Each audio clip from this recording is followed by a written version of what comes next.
All right, good morning, everyone. It's just a few minutes after 10, so we'll get started. Thank you for joining us for this informational webinar about this year's Otto Bremer Trust Community Responsive Fund Competition managed by the Montana Community Foundation. Before moving into the agenda, I'd like to invite everyone in the chat to type the names of your communities that you're calling in from, just in the chat function there.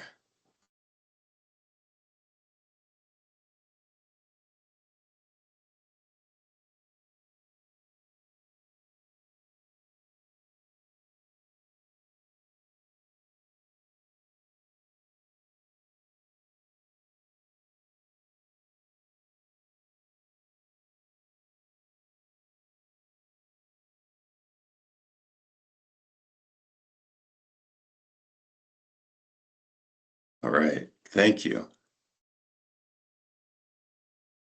Looks like we got a lot of West Siders here this morning.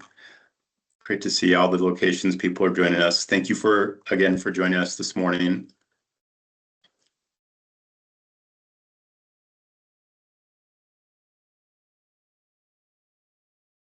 All right, so before getting into the specifics of this year's competition, we'd like to start with just a few reminders and quick introductions. This webinar is scheduled to go until 11, so to respect everyone's schedules, we will endeavor to have a hard stop at 11. We expect to have some time left over at the end of this presentation for your questions. We encourage you to hold entering your questions in the chat or raising your digital.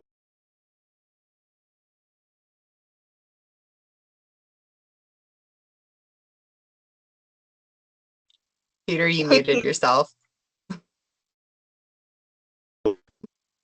Sorry, how did that happen? Apologies. This is being recorded, this presentation. And the recording link will be posted on the program's webpage on the Montana Community Foundation website upon its conclusion, so you can come back and rewatch it if it would be helpful. We will continue to receive additional guidance and clarifications from the competition sponsor, and as we do so, we'll add them to the PDF that is linked on the webpage on our Community Foundation website. We encourage you to check that web page moving forward as it will be updated, and especially that PDF document that will have additional content added to it as we receive it. We've had the pleasure to meet with many of you already to discuss this year's competition, and we encourage you to reach out moving forward, including after the application opens on the 15th of April. During the authorship period, the application will be due to be submitted on May 18th. And thank you for doing so, everyone.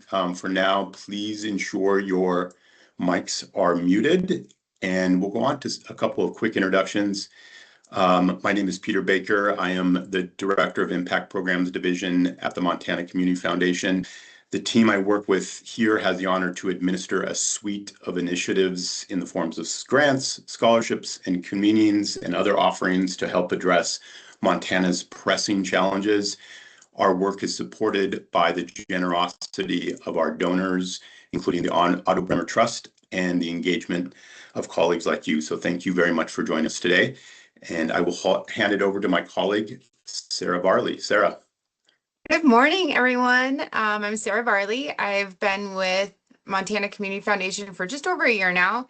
I'm the Impact Programs Coordinator, so I'm working very closely with Peter to help administer a lot of the different initiatives that we have with MCF and helping get our Otto Bremer application and process going. So I'm looking forward to getting this information out to all of you and seeing all of your applications come through over the next month. Awesome. Thank you, Sarah. All right, next slide. On to the agenda. During our meeting today, we will cover the following topics. We'll start by a quick overview about the Montana Community Foundation and the Otto Bremer Trust. We'll move on to a discussion of the 2026 competition priority areas, of which there are 5. Then the eligibility requirements. So these are the eligibility requirements for prospective applicant organizations. Then onto the application itself, what its components will be, and some tips about how to be competitive in your application, the timeline, contacts, and then finally we'll wrap up with some Q&A. Our goals for the meeting today are to ensure you have understanding about this year's priority areas, those 5, the eligibility criteria for prospective applicant organizations, the content of the application, and some tips to author a strong and persuasive application. Important dates to keep in mind moving forward, including that April 15th open date and when it is due on the 18th of May, and how to receive support moving forward, who you can reach out to.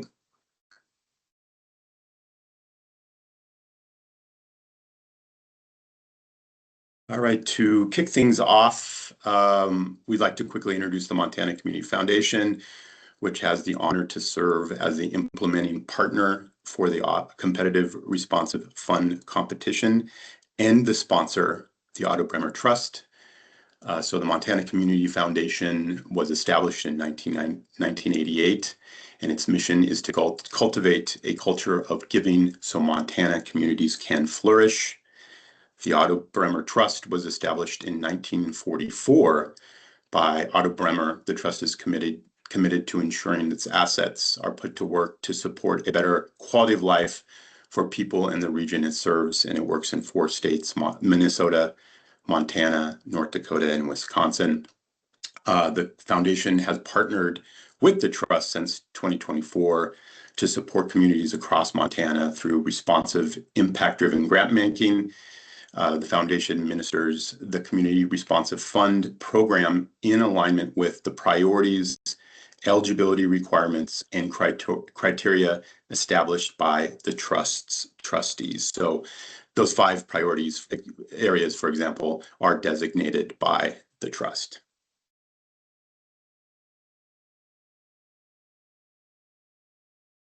This slide provides a bit more information about the outcomes of the foundation's work across the state.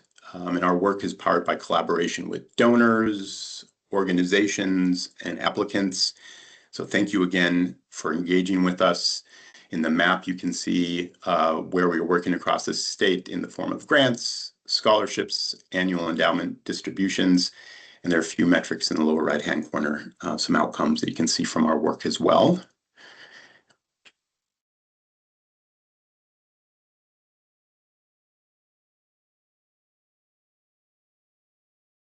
All right, this year's competition has 5 priority areas, and they are, as listed here, food. So these are for organizations and programs that directly operate meal sites and food pantries to meet basic daily needs.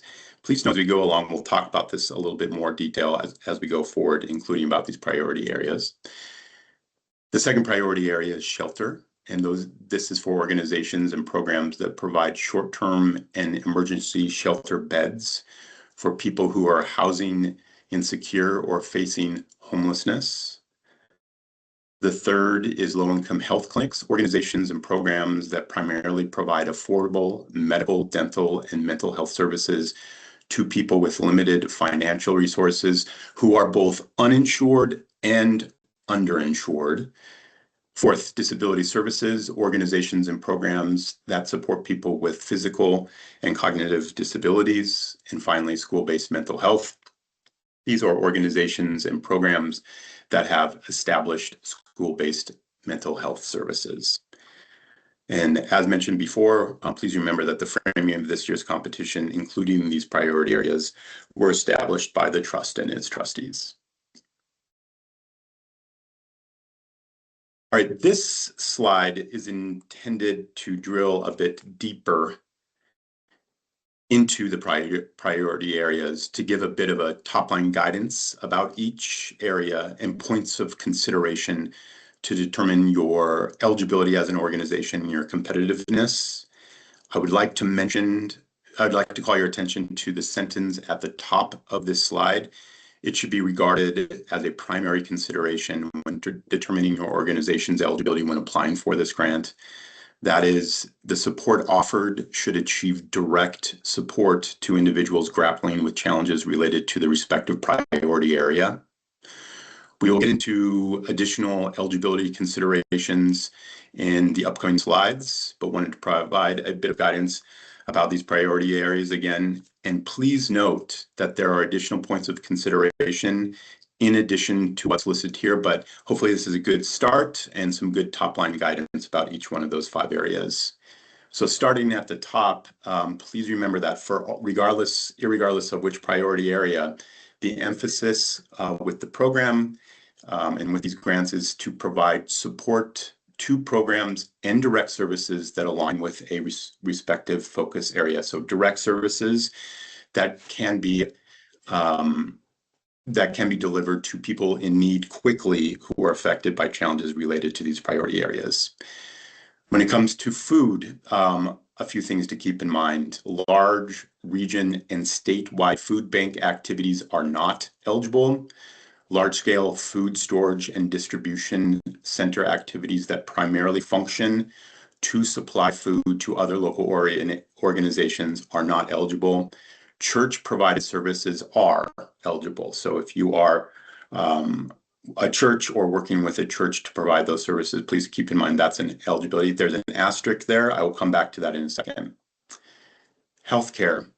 Government-owned hospitals or joint powers healthcare systems are not eligible. Affiliated 501c3 hospitals and healthcare foundations may be eligible. Shelter. Short-term and emergency shelter beds are eligible, as well as hotel stays when shelters are full, or providing hotel stays in rural areas where a standalone emergency shelter does not exist. And this is particularly important in Montana. Again, church-provided shelters are eligible, as churches oftentimes do provide that service. Disability services, this is support to achieve holistic inclusion and participation in all facets of life. So if that is the sort of programming and support that is being provided for work, recreation, inclusion of life for people with disabilities, please know that is encouraged and allowed. And for mental health, these can be organizations that work with public schools to provide mental health services, as public schools themselves are not eligible to apply. I want to go back to the asterisk where church-provided services as examples. An important thing to keep in mind with that is they should be services that might be provided by a church, but eligible to all comers. So they should not be restricted to populations for any of the services provided, including restricted just to individuals who are a member of a particular religious affiliation. It should be an open service to provided to members of the community who are in need in these areas. As a reminder, these are some of the top line considerations and reminders for these priority areas, but this is there are others as well that we can go over through, during consultations, email correspondence with one another, if you have additional questions about the eligibility of your organization when applying for this grant, work in this area. These are just some top line reminders for you. Okay, now we'll get into the universal eligibility requirements. And these are things that all applicant organizations, regardless of their priority area, need to be aware of. Before getting into these, going through these, I'd like to draw your attention to a few of these items that are highlighted in red that you can see there, particularly numbers 4, 5, 6, and then on the next screen, number 9. If you do not meet one or all of those that are listed there, please know you are still eligible to apply. Your application will, however, be included with others that are also not able to meet all of the criteria and eligible for a smaller pool of funding. So if you see this, please know that you can still apply.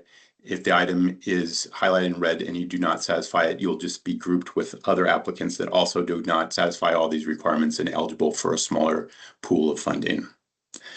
The items in black, however, are what we can consider to be absolute requirements, meaning that they are requirements that all applicants, regardless, must satisfy to apply. So these are things that everyone must do, and there's no flexibility on these.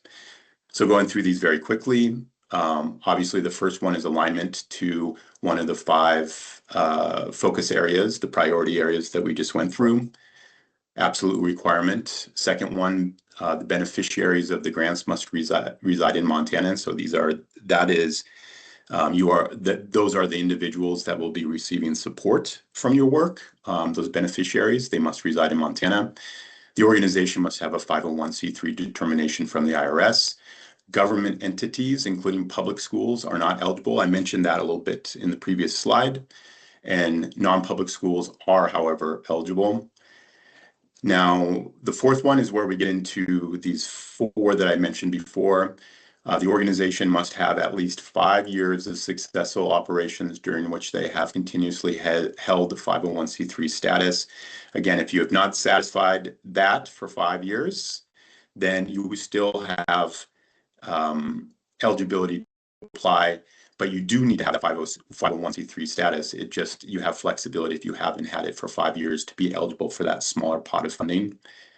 Number 5, the organization must complete annual audited financial statements prepared by an independent CPA. 6, the organization's last fiscal year actual expenses must have been $2 million or more, including in-kind expenses. And I know this question just in some correspondences and meetings with interested applicants has come up, where there was a perception that $2 million needed to be achieved in order to be eligible to apply. Again, since it's highlighted in red, please note that if you do not achieve that, you are still eligible to apply, but you'll just be grouped with that in that smaller group of funding, that pot of funding available. Number 7, the organization may not have an open OPT grant. That's an absolute requirement. Number 8, grants may be up to $75,000 to support operations, programs, and/or capital projects. Grant funds cannot be used for the following: work to influence public policies, sponsorships or annual events, fiscal sponsorships. That's an absolute requirement. We're going to go over the budget a little bit more in a few slides down the road from here. But if what you're applying to do would be to work to influence public policy, sponsorship, or annual events, or fiscal sponsorships, that would make you ineligible. So make sure that you're not doing those things in your project plan and when you submit your budget details. Number 9, the amount awarded may not exceed 10% of the organization's previous fiscal year's public philanthropic financial support. We will get into this in a future slide as well.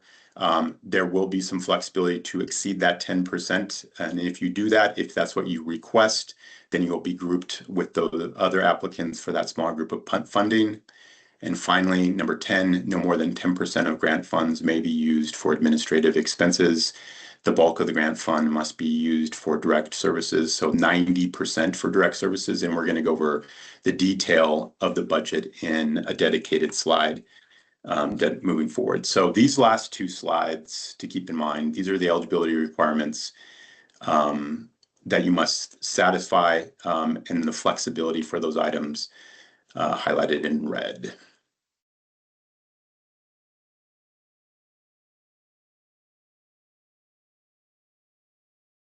All right, going back to this slide again is just to pull out those 4 items that we mentioned before and to list those items where you are eligible to apply if you do not meet one or more of them listed, and you will be considered along with other applicants who face that situation that they also do not satisfy one or more of these criteria and be eligible for a smaller pot of funding available. And again, we will go over the application content shortly. And please note Form 990 that you see listed there, and in a couple of other slides moving forward, that will be a required component of your application that you will be asked to upload when you do apply. So just drawing that to your attention. and we will go over the application components, what you'll be asked to upload, and some of the content to respond to, some of the questions you'll be respond to in a future slide. All right, this slide is intended to provide guidance to applicant organizations that are the lead or member of a coalition or network. When considering this, please refer back to that primary consideration mentioned a few slides previously, that grantees must provide support to programs and direct services that align with the respective focus area. That's helpful to keep in mind when thinking about your organization's affiliation. If it's a member of a network or coalition, are you achieving that direct support? That is the intent of the program. So just to go over these very quickly, the organization that provides the backbone coalition coordination is not eligible to receive funding. If the organization is both the coordinator and service provider, however, it is eligible. Next point, individual providers within a network that offer direct services that align to the priority area of this year's competition are eligible. So if you're an affiliate member of a network or a coalition of some kind, as a member, as a standalone individual organization, you are eligible to apply, and you will probably be achieving that direct support engagement with beneficiaries. Third point, multiple providers within a network are eligible to apply individually, and their application must be to address local direct care and not facilitation or support for the larger network. So the network, the coalition, might consist of multiple members, but within that coalition and within that network, individual members can apply separately. And finally, support for cost used by the applicant organization and which might be used by or shared with other providers is usually ineligible. Shared use would generally need to be of nominal value and incidental.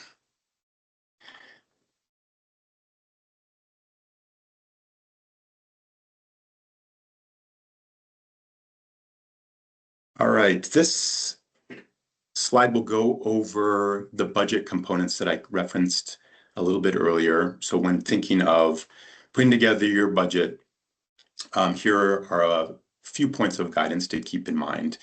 First is that no more than 10% of grant funds can be used for administrative expenses, and to remember to include management, general expenses, and fundraising expenses, which it should be consistent with Form 990 that we mentioned before, Part 9, Statement of Functional Expenses. So you can refer to that form and that part to see what should be folded into or what should be regarded as an administrative expense.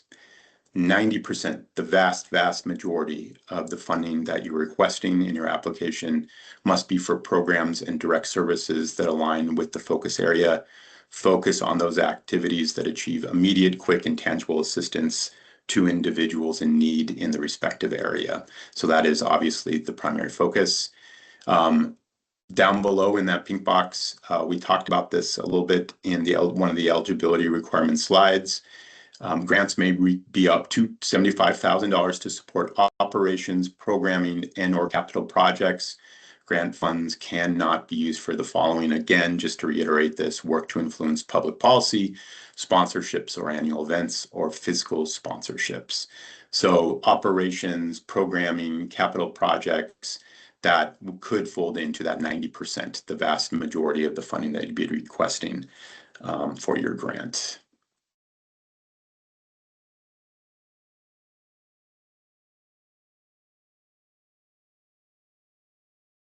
Okay, with this in mind, let's dive into what to expect in the application itself, which will be posted on the program's webpage on the Montana Community Foundation website on April 15th. Next Wednesday, it will go live.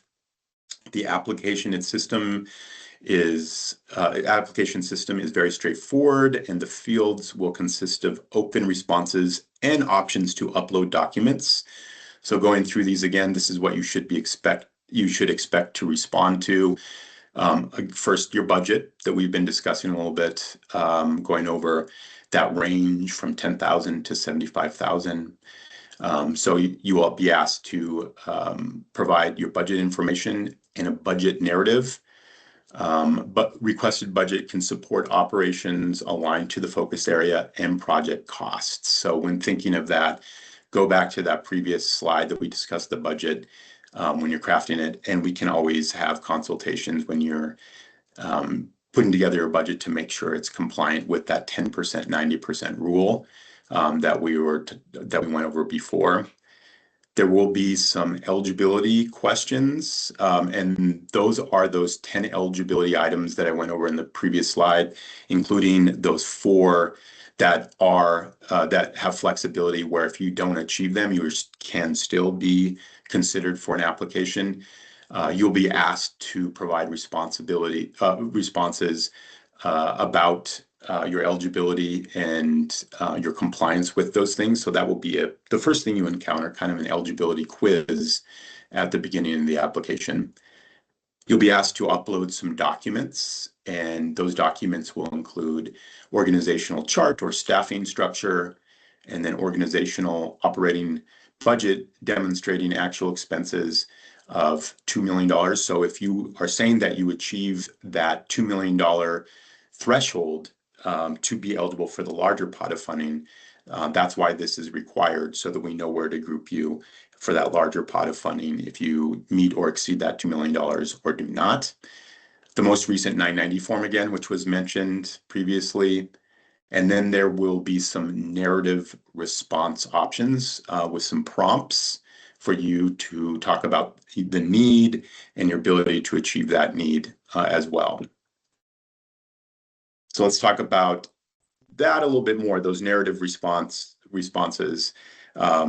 And this slide provides some tips in terms of what the reviewers will be looking for when reviewing your application.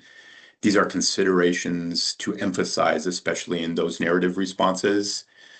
So be prepared to explain your community need, especially to engage with and support underserved populations in your priority area that you'll be focusing on. So be prepared to speak about that.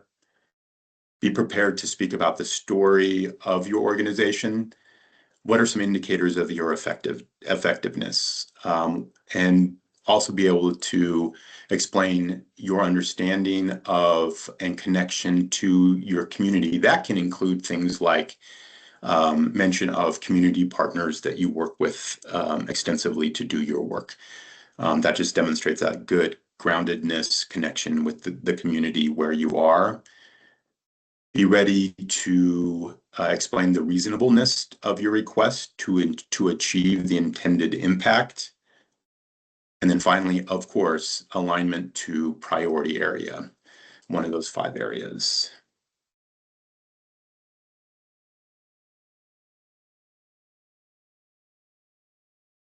In terms of timeline, very straightforward timeline here. So we're here today on the 8th. We have another week before the application opens. The application will open on the 15th at midnight.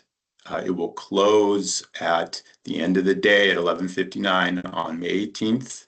After that, we will go into the review period, reading and reviewing the applications, and then we expect outcomes to be announced in September or October next fall. So that is roughly the timeline that we'll be working in.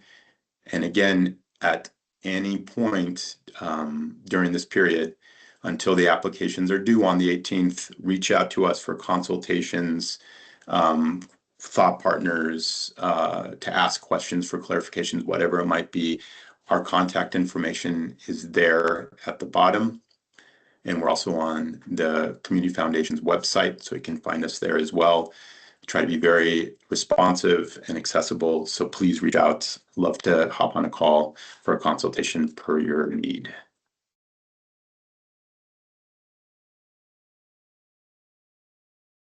All right, I am going to stop sharing the screen so we can have a better view of one another here. And at this point, I hope this was helpful information. We can get into some Q&A, some discussion. What we'll do is I'll ask you if you have questions at this point to put them into the chat if you have them, or to raise your hand, and we'll ping pong. So we'll do one question that's in the chat and then go to one hand raised, and we'll just keep going back and forth like that for our discussion for the remaining time that we have available. If we are unable to answer a question, if it's unknown, please know that we will get an answer to it, and that answer will be provided in that PDF document that is posted on the webpage. So just in case we encounter an unknown situation or a question that we can't answer right now. So I will stop sharing. Reorient. Here we are. All right. And I see some questions coming in to the chat. And then we'll be looking for raised hands, however you prefer, and we'll just ping pong. We'll start with the chat question first, and I'm just going to go in order as they are listed. And Donna, for your first question, can an organization submit more than one application if they are for separate areas? There is no prohibition against that. If they are separate applications per the different priority areas, then there's no restriction from an organization submitting more than one application. Okay, I'm looking for the digital raised hand. If there are any, I'm just cruising through here. And Sarah's with me if you see any, Sarah.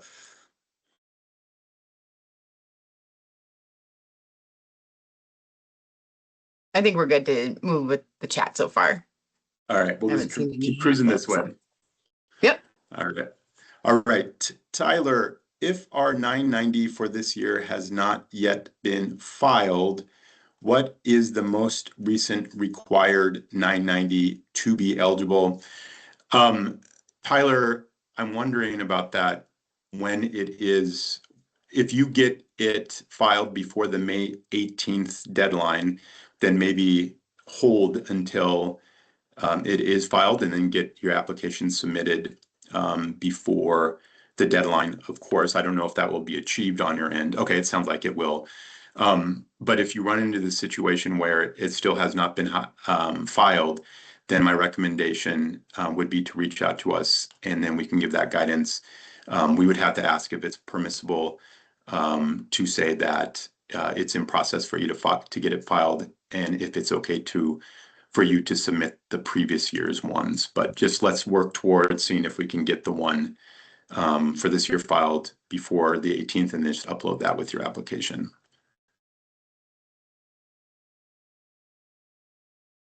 Okay, and that was your thumb. Okay, it's just knowing that you're giving the thumbs up to that. Okay, keep going here. Abigail, what is the recommended amount to ask for if you are in the smaller pot? Abigail, thank you very much for asking that question. So you can request up to the maximum amount of $75,000.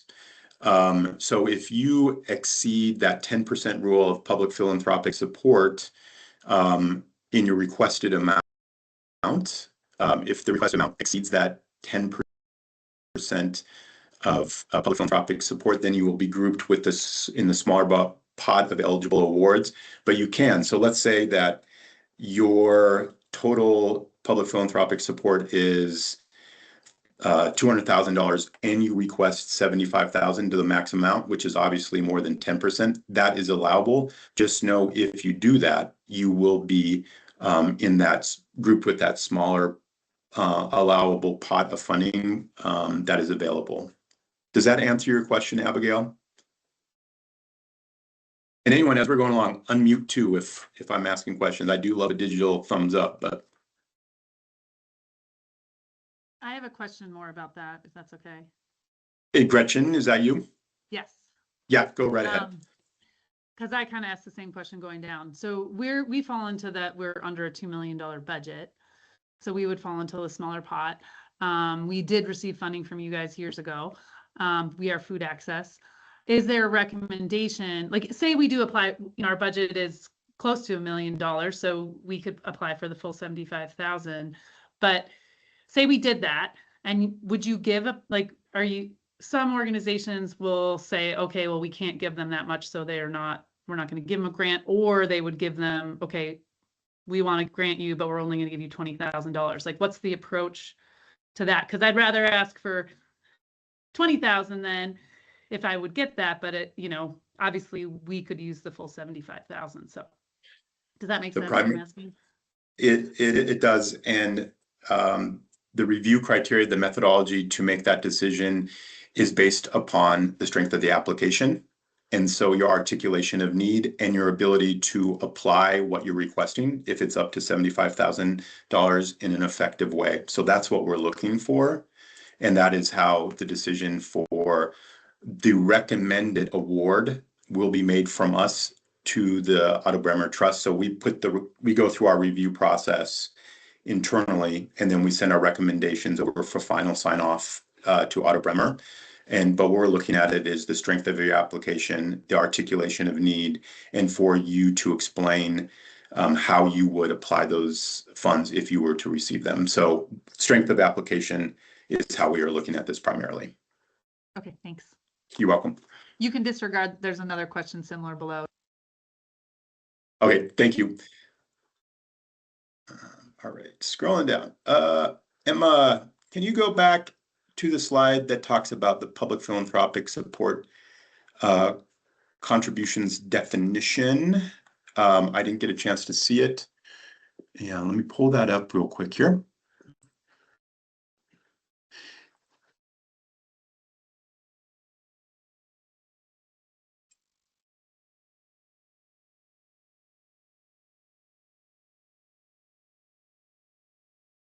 All right, I'm going to put this in the chat as a response to that question, Emma. And then here is hopefully that will help answer your question.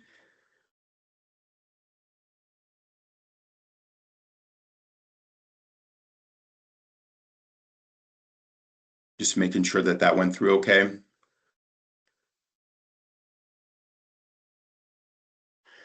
Yes, so thank you. Yep. So that's Form 990 again. You can look at that. And that's how it's determined what that public philanthropic support, that's the methodology that the trust uses to make that determination.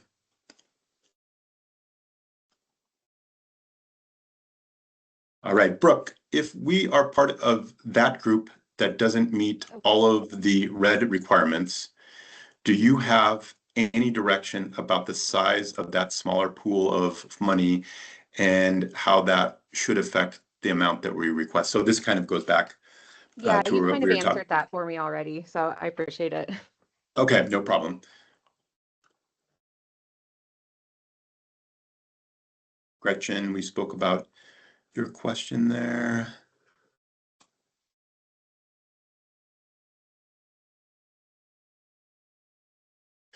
Julie, follow up to more than one application question. Do the applications have to be in different funding priorities? Yes, they have to be distinct. So if you're submitting an application, it has to be distinct per one of the 5 eligible funding priority areas. Does that answer, Julie? I just did, I guess, like we run 2 shelters and we do a lot of direct services in that area. So we couldn't ask for 2 projects in that same funding priority. Is that correct? If the shelters could apply separately as a consideration for you as well, so maybe one shelter could apply and then the other one, but within the same priority area, 2 separate applications, that is per that coalition network slide, that is allowable.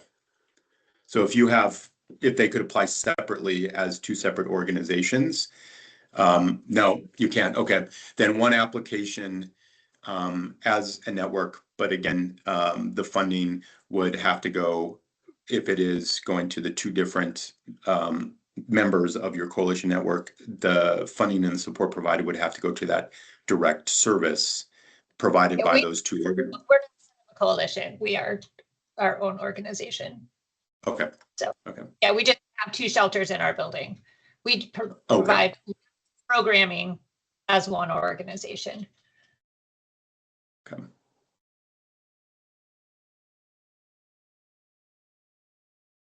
Would higher education entities be eligible for healthcare and or mental health definitions and competitions?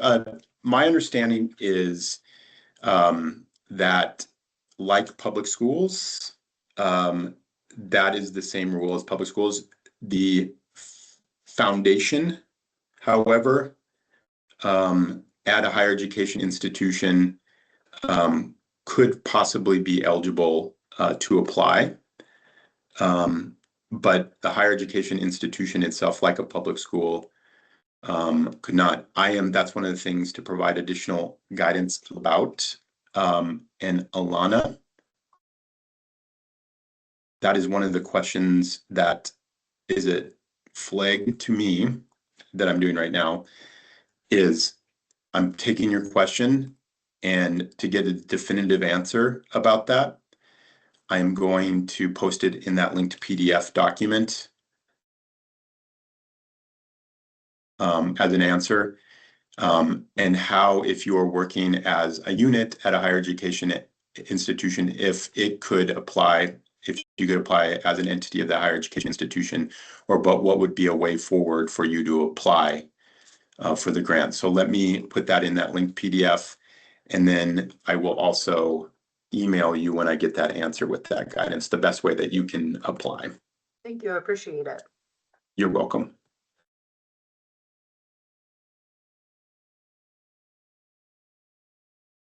Gary, hello. We are under the $2 million, but we fully own.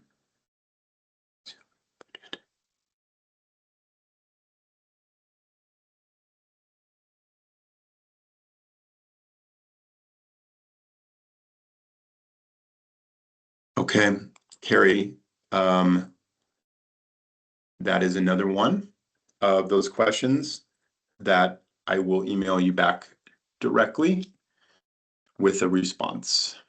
Sounds great. Thank you. You're welcome. Hey, Brooke, good. Question above, good. Is it okay if one program that covers 2 focus areas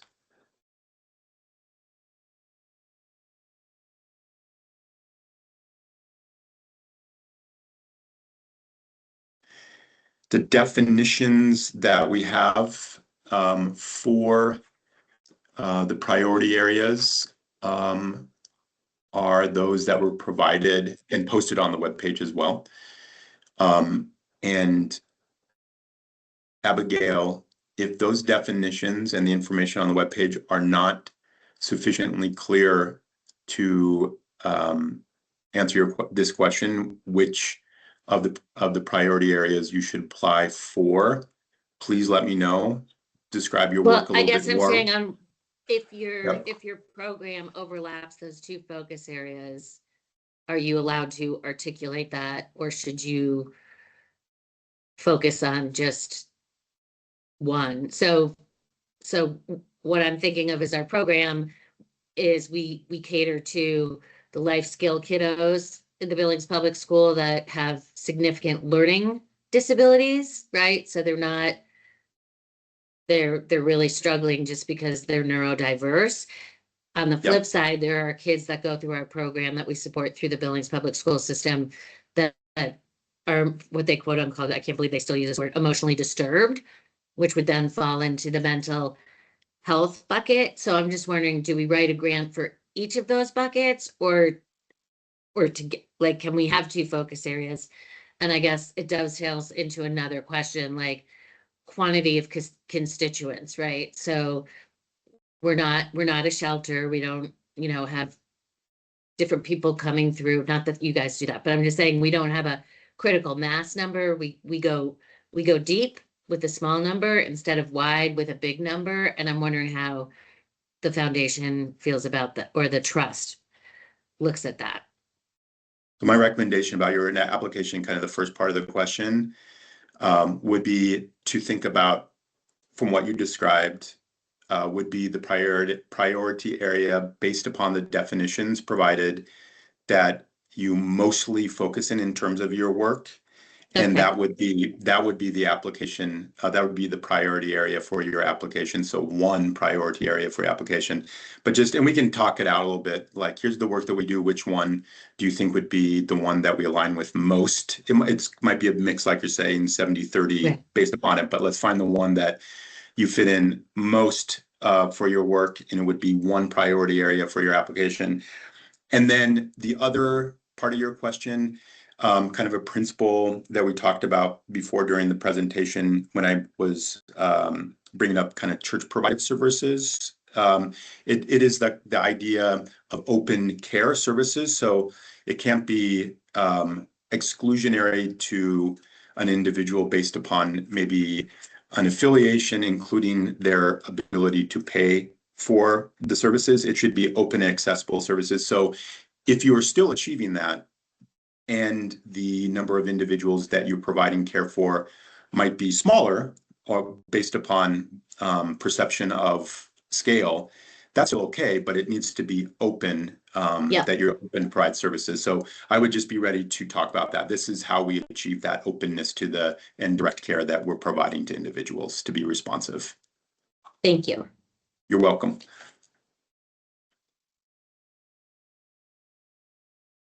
Carissa, yes, let me pull up my sheet here. Gotcha. Carissa, I see your question. I am adding you to send you the answer to that one as well. And then with these two that we have so far, Alana's and Carrie and Chris's questions, again, when we get the answers, I will email you directly with the responses, and then we'll put the answers to those questions in that PDF form so that everyone can see them as well.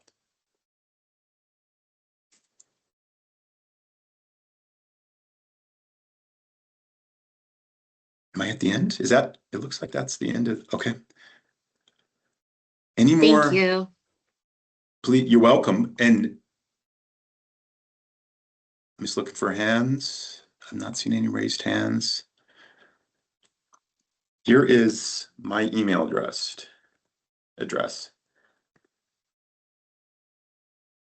It was in the slides, it's on the website. But again, please feel to reach out anytime, schedule consultation. I appreciate it when you do reach out. If you could give a few options, 2 or 3, if you would like to have a call, then I'll pick one that works on my end and I'll send you a meeting invite. We have until the 15th, be in touch. Thank you all very much for your work in our communities across the state, addressing these critical needs and your engagement. Thank you.